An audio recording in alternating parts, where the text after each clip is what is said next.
Les éléments du savoir-être professionnel. Le savoir-être doit être bien compris pour que le formateur puisse l'aborder comme un objet d'apprentissage et ainsi avoir la possibilité de le faire apprendre.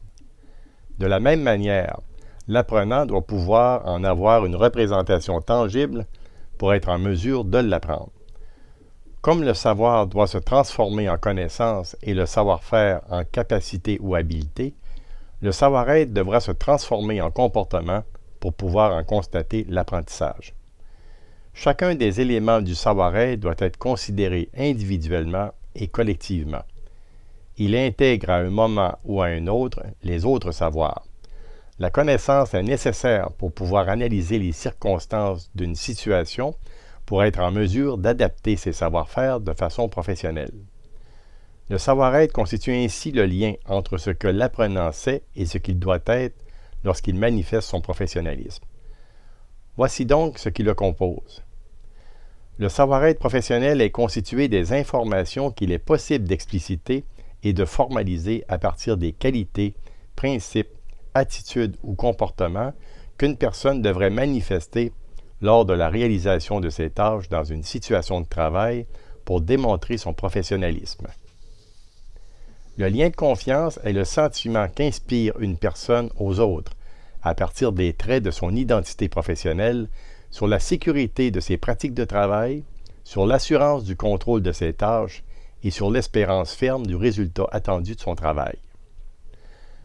La tâche professionnelle est une activité observable et mesurable, intégrée en séquence de travail et qui constitue la démarche logique et nécessaire pour la réalisation du travail lié à la profession.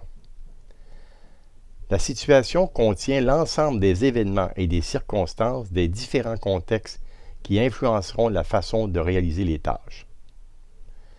L'action est l'activité à l'aide de laquelle un individu réalise les comportements nécessaires à la manifestation du savoir-être.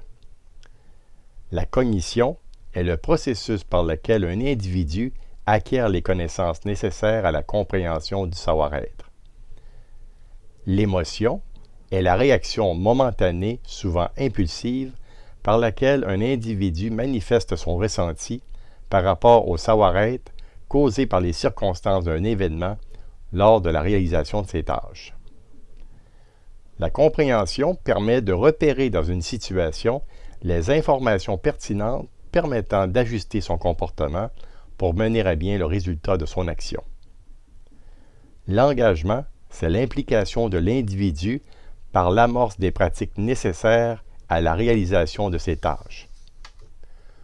Le comportement professionnel est une manière de se conduire ou d'agir requise par la profession. Il s'agit d'une manifestation de l'intégration des savoirs, savoir-faire et savoir-être dans un contexte professionnel déterminé. L'adhésion est l'état psychologique ou intellectuel de l'individu qui démontre son engagement à manifester de bon gré les savoir-être de la profession. Les interrelations sont les rapports réciproques entre un individu, les autres personnes et les liens existants entre les choses de sa situation de travail. La représentation est le résultat d'une opération mentale qui permet à l'individu de percevoir le sens du savoir-être à manifester. Les interactions constituent les apports unilatéraux d'un individu aux autres et aux choses qu'il rencontre dans sa situation de travail. Inversement, ce rapport unilatéral peut venir des personnes et des choses envers lui-même. Les attitudes représentent l'état d'esprit qu'une personne adopte à l'égard d'elle-même ou envers les autres dans une situation selon les circonstances ou les événements qui l'incitent à une manière d'être ou d'agir. Finalement, la caractérisation fait en sorte que le savoir-être fait partie des signes distinctifs de l'apprenant et de sa personnalité professionnelle. Il a accepté et intégré les savoir-être qu'il manifeste de façon spontanée. Les liens entre ces éléments sont interprétés de la façon suivante. Le savoir-être est constitué de 3 aspects. L'action où il se déroule, l'émotion qu'elle provoque chez celui qui le manifeste et la cognition nécessaire pour être en mesure de pouvoir l'adapter.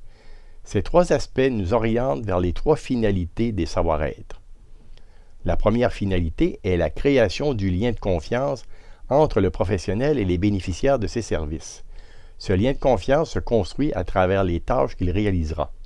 La conformité des tâches pour créer ce lien de confiance se fera en adaptant les pratiques aux circonstances de la situation de travail.